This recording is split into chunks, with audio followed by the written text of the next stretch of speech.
Welcome to this forum for the Birmingham Public Library Board election.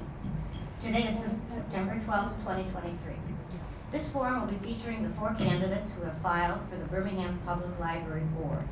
Vote for 3 for a 4-year term. Sponsors of this forum are the League of Women Voters, Oakland area. I am Judy Bateman. I'm a member of the League of Women Voters. I am not a resident of this district. The League of Women Voters is a trusted, national, nonpartisan political organization. Our members do the hands-on work to safeguard democracy. While we never endorse a candidate, we are directly involved in shaping the important issues that keep our community strong. As a League of Women Voters member, I have the opportunity to contribute in a leadership role such as this one that has great impact on local, state, and even national issues. If you are interested in learning about how you can make a similar impact, I would encourage you to pick up some of our information, and I have applications for membership right here. And you can visit our website, LWVOA.org. The League of Women Voters does not endorse any candidate or political party. Views expressed in this forum are those of the candidates, and the sponsors take no responsibility. The format for this forum has been established by the League of Women Voters. We ask that the audience remain silent during the forum. Please turn off all cell phones. We ask that candidates answer the question with their views only and not interrupt another candidate.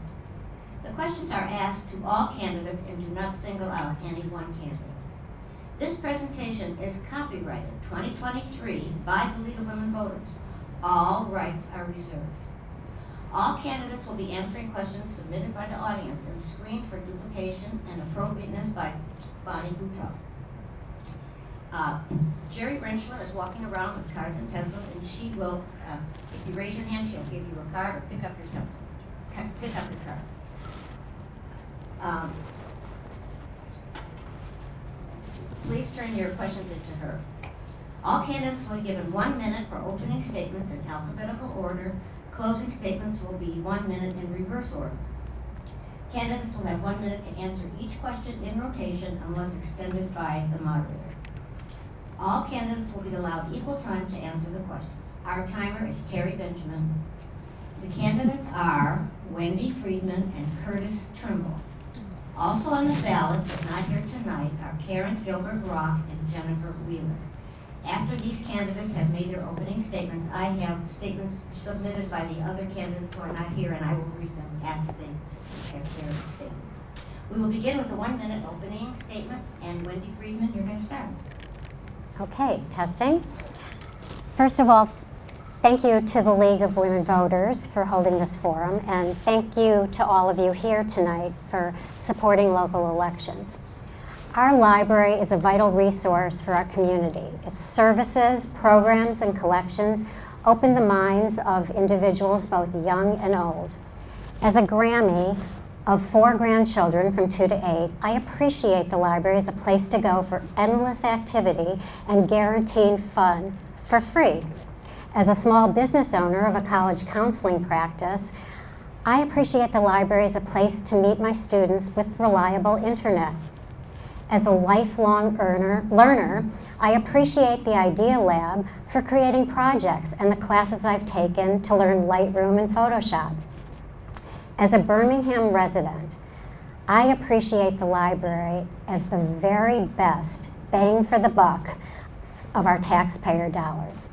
Now it's time for me to champion the gem of our city by listening to your needs, strategizing new ways to serve you while using my strengths as a journalist, a college counselor, and a board member of 3 nonprofits to contribute to the future of our library. Thank you. Thank you. Mr. Trimble. Thank you very much. Hi, I'm Curtis Trimble. My wife, 3 daughters, and I moved to the corner of Pilgrim and Pine from Houston in 2015. I work in downtown Birmingham, passing Baldwin every day, going to and from work at the investment management company I started a couple of years ago. I chose to run for the Baldwin Public Library Board to reflect the high value that my family and I assign to the library and our ongoing access to its services and resources. I'm entirely supportive of recent renovations. However, I recognize that they consumed financial assets that will need to be replenished soon so that the library staff may maintain the facility and its resources at the highest of standards deserved by the Birmingham community. I anticipate that my finance, accounting, and fundraising skills will be readily applicable to efforts to maintain budgetary integrity while concurrently rebuilding Baldwin's trust assets. I've attended several board meetings and believe my congenial personality and practical, pragmatic approach to problem solving will serve the board, the library, and the community well. Thank you, and I welcome your questions. Thank you. This is the statement from Karen Gilbert Rock. Good evening. And you're going to type. You type, yeah. Good evening.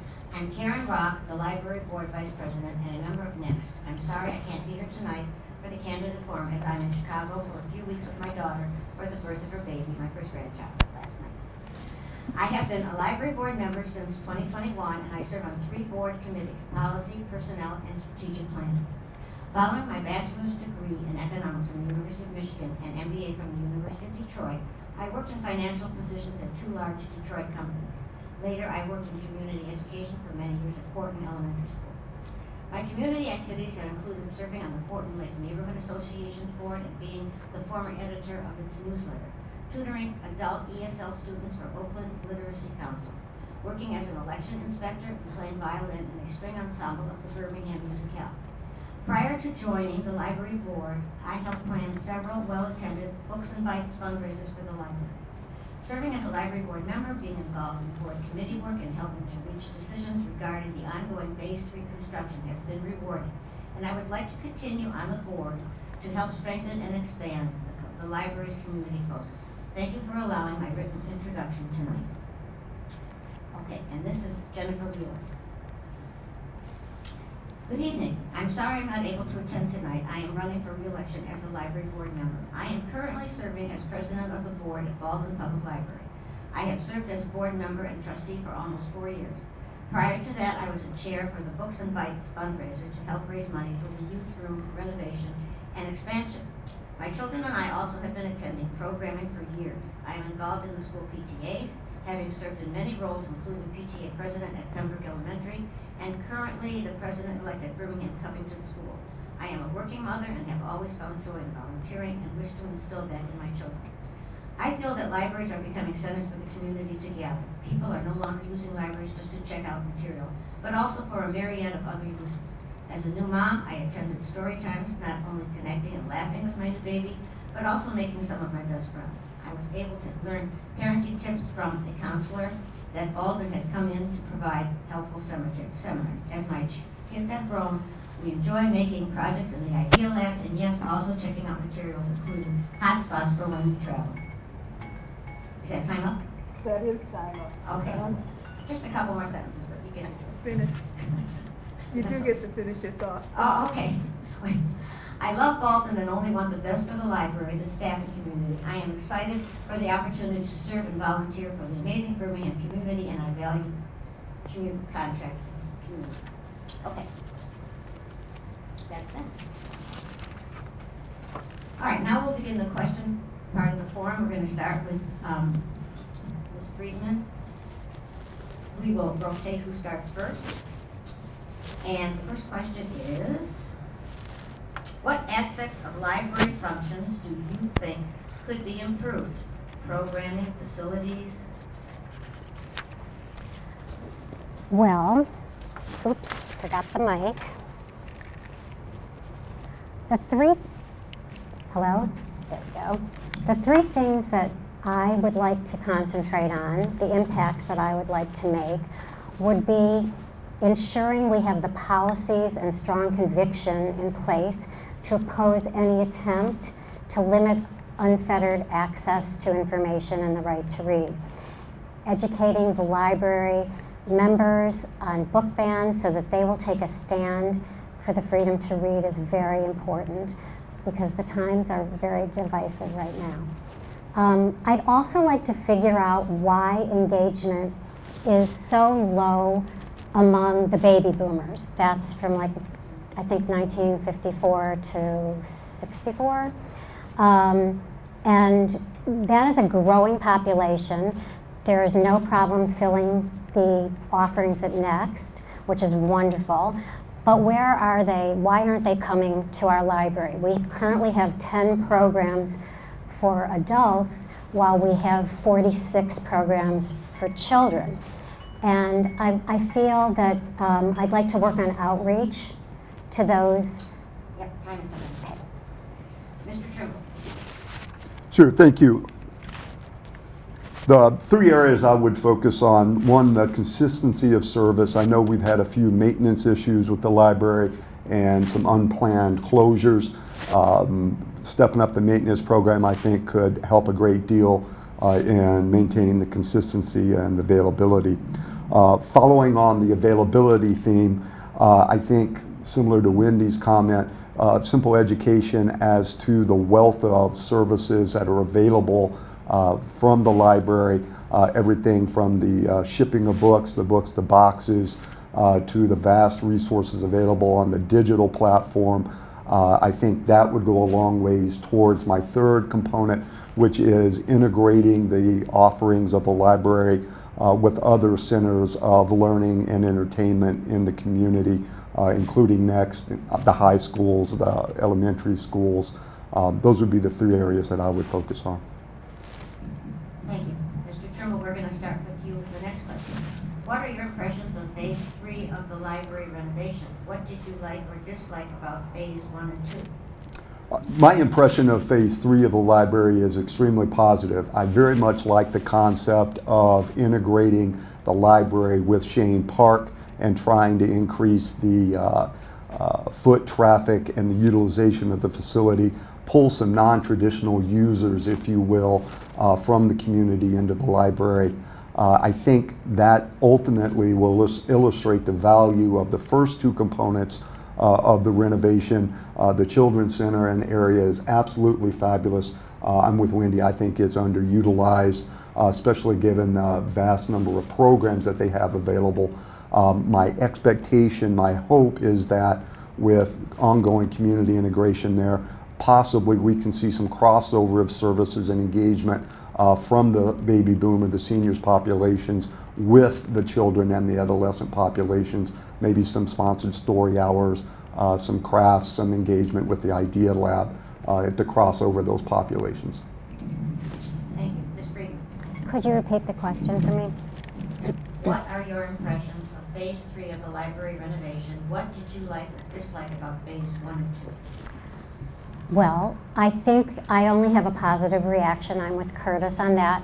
To the Phase 3, and Phase 1 and 2 went very smoothly. A lot of it was during COVID, of course, but Phase 3, the directions and the attitude of the staff when you walk in are really exceptional.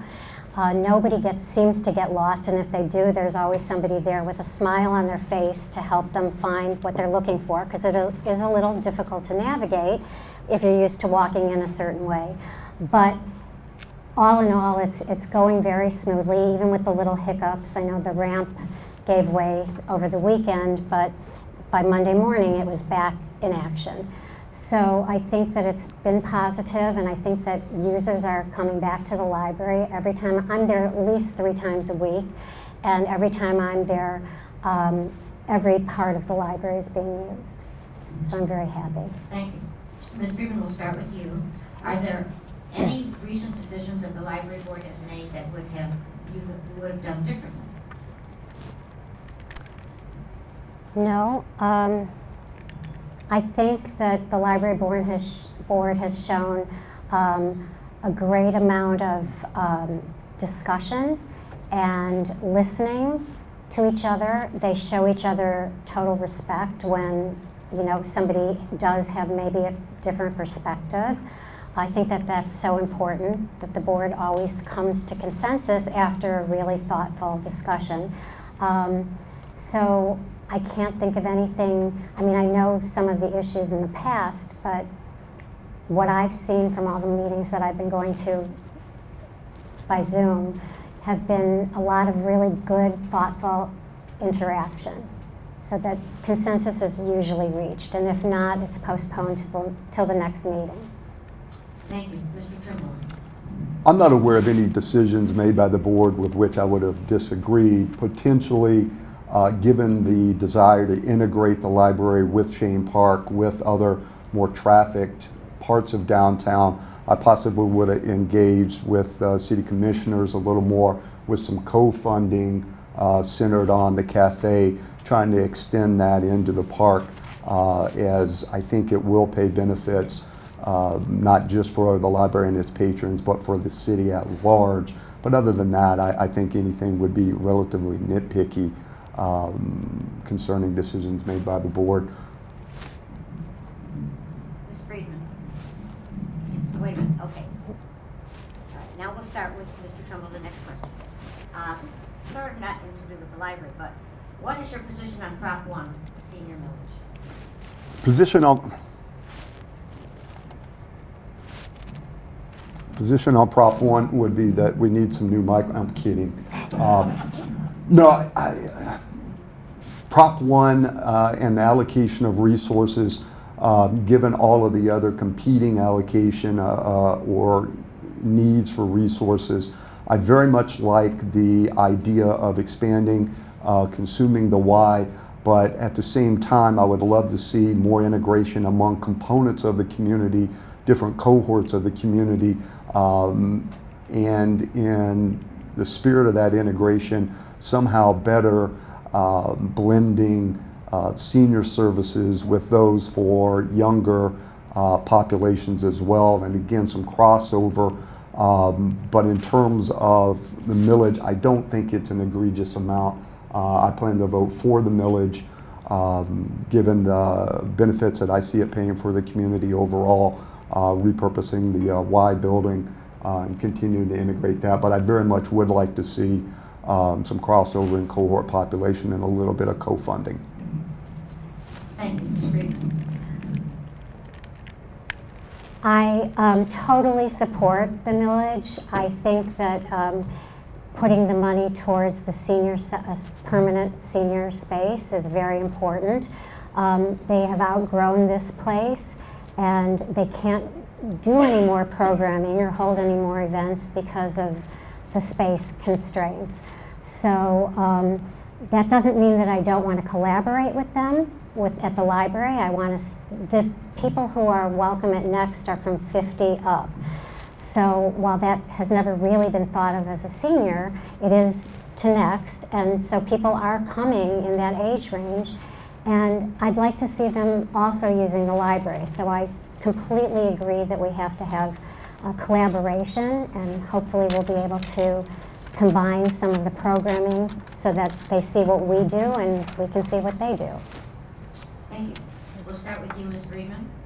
As a library trustee, do you anticipate any conflict of interest serving a 4-year term?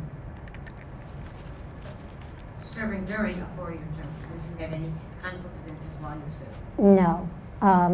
I can't think of any conflict of interest that I would have had.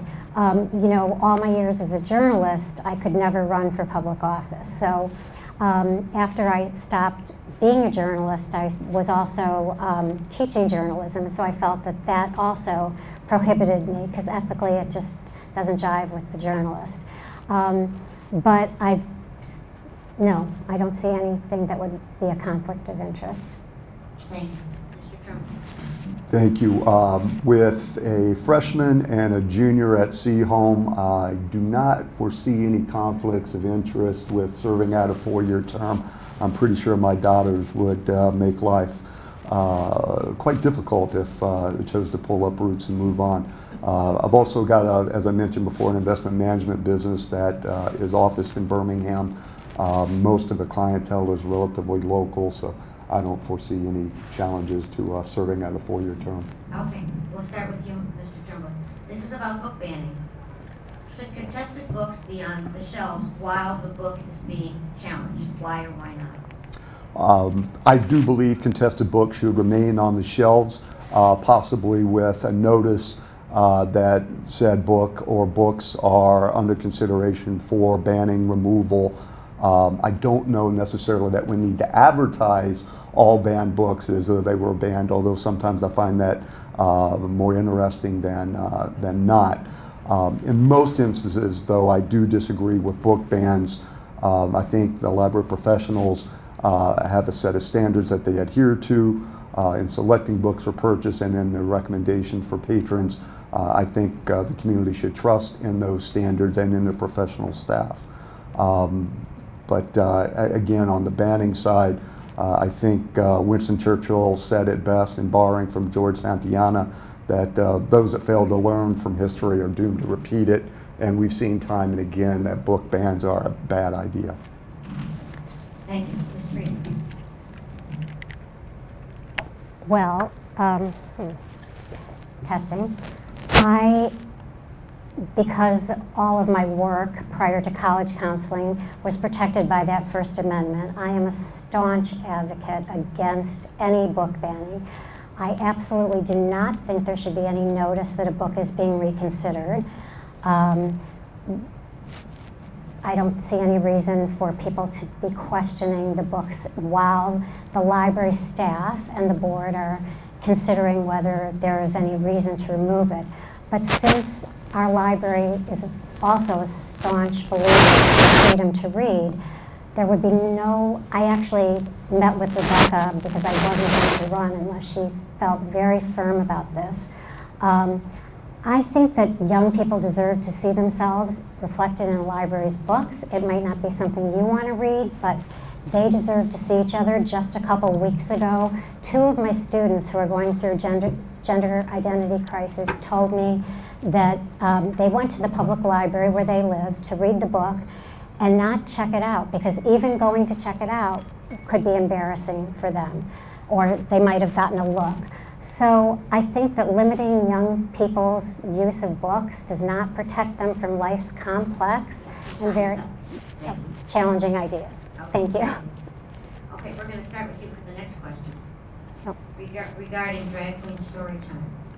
Do you think DEI, diversity, equality, and inclusion, is appropriate for this library? Why or why not? Absolutely. It's real life, and I don't know any good company or any good business that isn't, from universities on down, that doesn't have a DEI initiative. And I've been to Storytime, drag queen Storytime. It's fabulous. And again, as a parent, it's your choice what kids read. It's your choice what story hours they go to. But to ban something like that, no, absolutely not. Mr. Trimble. I agree. I'm a proponent of diversity, equity, inclusion. It's another educational opportunity in my mind, and entirely appropriate for an educational institution such as a public library. My daughters have been to Drag Queen Storytime and found it highly entertaining. I have been a fan of RuPaul and all the various activities and entertainments, etc., for quite some time. I see no reason that it should be limited. Okay, thank you. We'll start with you for this question. How knowledgeable are you, or would you become, regarding this library salaries and benefits? Other than general professional standards and let's call it benchmarking for professional positions, I've got no existing knowledge of library salaries, compensation scheme, etc. That being said, I've hired, I don't know, somewhere between 50 and 100 people of professional levels over the years, and entirely capable of dealing with the budgetary questions and the recruiting and appropriately benchmarking people for positions. I don't really have any concerns about that. Ms. Friedman. Could you repeat the question, please?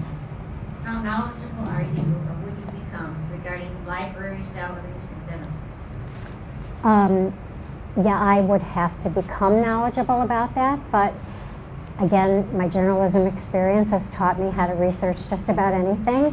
You know, you get handed a story in the morning that you know nothing about, and before you go out and before you're even calling the people that you're going to interview, you have to know what's going on. So, yeah, I would trust that we would have an appropriate salary and benefits for our staff, or we wouldn't be able to recruit the best that there is out there. And I think that everything else is up to Rebecca. So it's up to the director to hire the rest of the staff. But I think those budgetary concerns wouldn't bother me. I think I would have a good understanding of it. I run a business. I've started a medical research foundation. I've raised millions of dollars. I mean, I completely understand the world of finance, so I don't see it to be an issue. Thank you. We're going to start with you. Does this library have a policy for programming? What programs would you like to see included in the library? I haven't seen a policy on programming, and I've pretty much read everything on the website, but I'm sure that there must be. So I'm not quite sure how they're developed. I think that Rebecca gets feedback and the staff gets feedback from the community on what programming would be desired by the community. I mean, the board is there to serve the community. It's not up to us to decide what programming we should have. It's up to the community to tell us. And so we have to be good listeners. We have to listen to what people want, and we have to do more outreach, and that's the way we find out. And then if it's within the budget, we can approve it. If it's not within the budget, it's a matter of, do we want to fundraise for something special? Do we want friends to help us? There are many options for, putting it into our programming. Thank you. Mr. Trimble. Sure.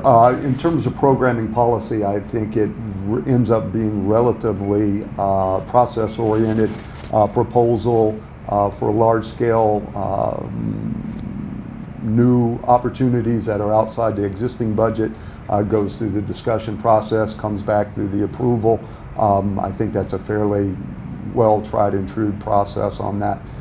In terms of programming components, I'd like to see, again, I'm a big fan of crossover, utilizing existing resources, something along the lines of possibly an author reading series along with the books and bites, potentially utilizing the Birmingham 8 Theater, for instance, bringing in either Michigan authors, regional authors, and selling a package deal potentially as a fundraiser with downtown restaurants, something of that nature that brings in and offers a little differentiated experience for your donors and your core patrons. Thank you. We'll start with you, Mr. Trimble. What would you change if you controlled the library board? If I controlled the library board, one of the things I would look to augment is the interaction or my perceived interaction with the city commissioners and the city overall, largely based on anecdotal evidence, innuendo, et cetera. It seems to be much more of a ask and tell relationship than it is an integrated partnership type approach. I would vastly like to see or hear of more of the partnership approach than one where purse strings are held by the city commissioners and the library is kind of at their beck and call, so to speak.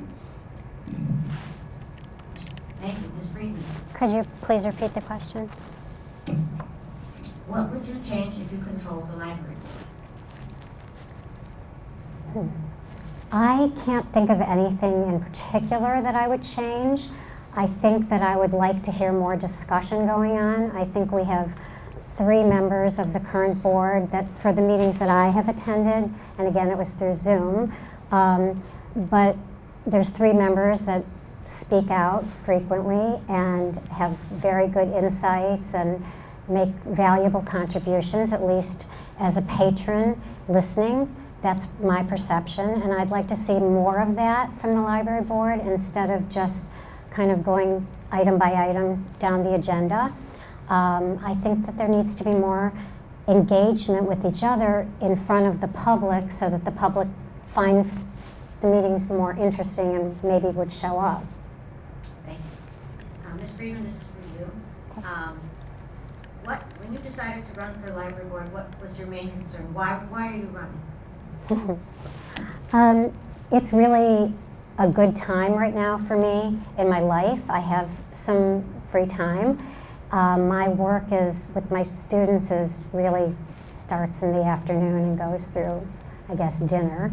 And then my editing is early in the morning. But it's a good time for me, and I grew up in a library. I was very lucky. I had parents that were avid readers and took me weekly to our public library, and I think I learned my independence at the library. I think when I was 7, my mom went one direction, and I got to go to the youth room and pick out all the books that I wanted.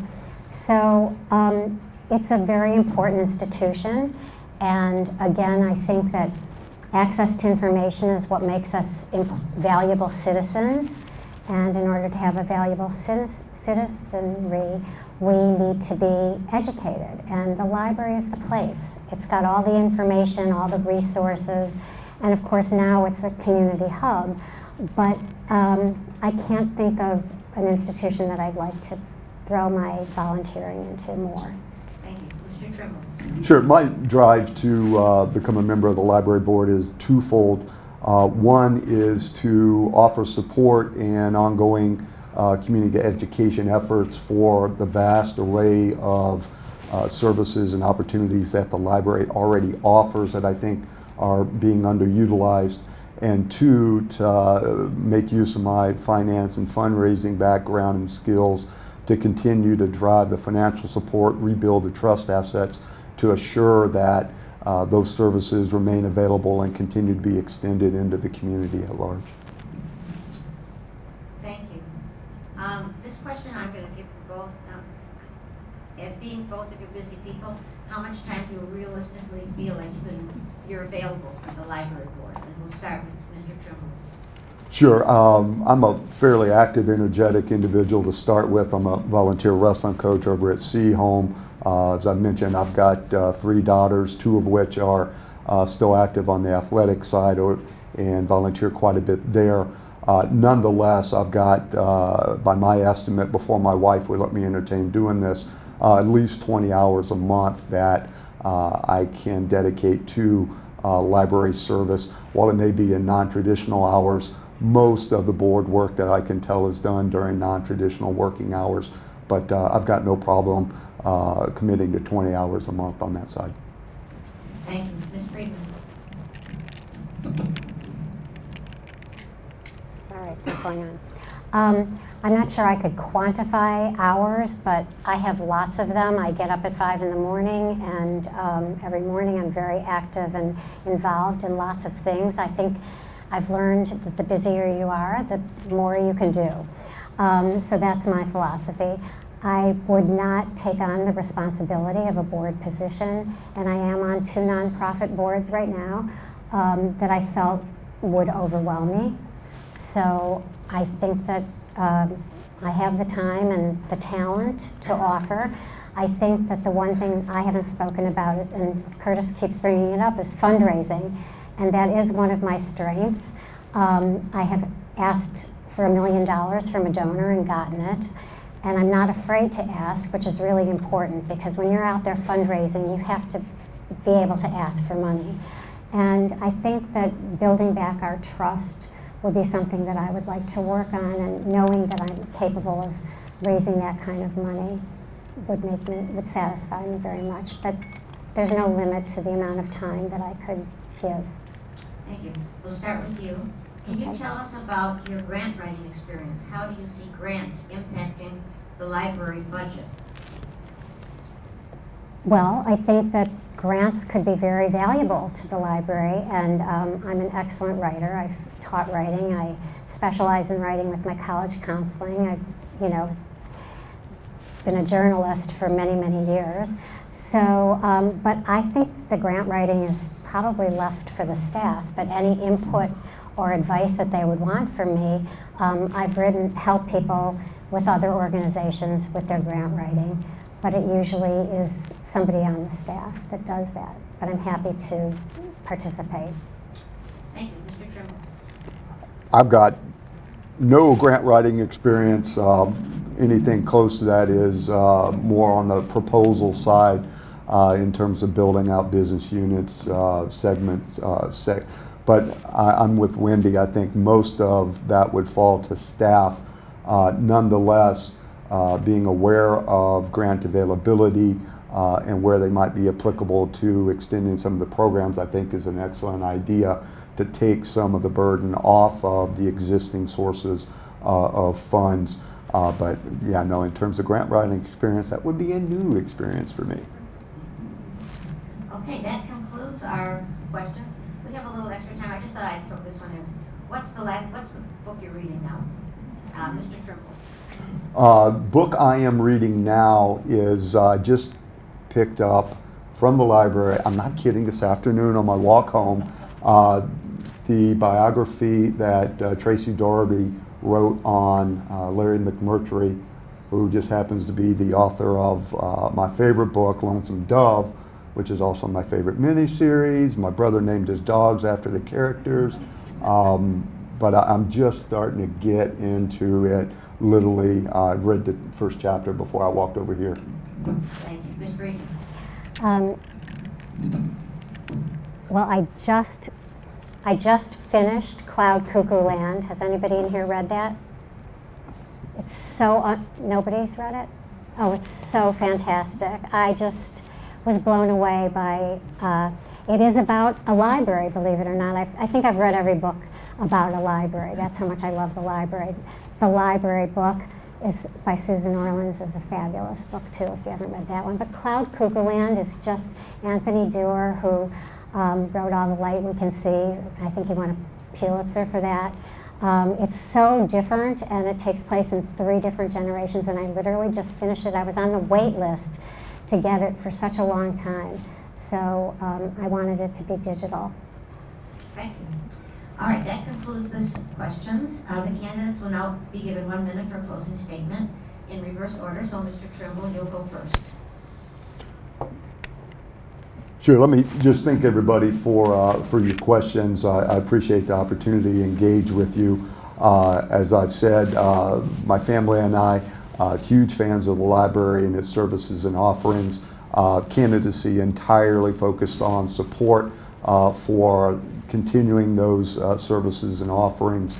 I've got plenty of time. I've got an excellent skill set applicable, and I think I'm a pretty solid contributing member to boards and activities, again, with a very pragmatic, practical approach to problem solving, and I appreciate your consideration and your time. Thank you. Thank you. Ms. Friedman. Thank you. Well, the library, as I mentioned earlier, exists to serve you. My hope of becoming a board member would mean each of its offerings makes your life a little bit better, a little bit easier, and a little more well-read. In the coming years, I hope to offer leadership as our library staff continues to shift with the changing times, offer new resources, and tries to stay ahead of the technology curve.